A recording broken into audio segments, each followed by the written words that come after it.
Hello viewers, আজ আমরা খুব সহজেই লসাগু এবং গসাগুর কৌশল শিখব। তো দেখো, এখানে আছে প্রথমেই 8 এবং 12। তো 8 এবং 12 দুটোকেই কোন সংখ্যা দিয়ে ভাগ করা যায়? 4 দিয়ে। কিন্তু 4 দুগুণ 8, 3 4 12। তাহলে 8 এবং 12-র গসাগু কত হচ্ছে? 8 এবং 12-র গসাগু হচ্ছে 4। আর লসাগু কত হচ্ছে? 8 এবং 12-র লসাগু হচ্ছে 4 গুণ 2 গুণ 3। 4 দুগুণ 8, 3 আটা 24। তাহলে 8 এবং 12 লসাগু হচ্ছে 24। এরপর আছে 9 আর 27। 9 ও 27কে দুটোকেই কিন্তু 9 দিয়ে যায়। 9 ওকে 9, 3 নং 27। তাহলে এই সংখ্যা দুটির গসাগু কিন্তু হয়ে গেল 9। ঠিক আছে, এই সংখ্যা দুটির গসাগু হয়ে গেল 9।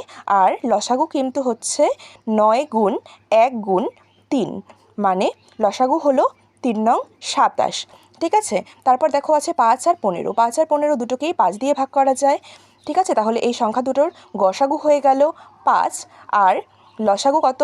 লসাগু হচ্ছে 5 গুণ 1 গুণ 3, মানে লসাগু হলো এখানে 3 5 15।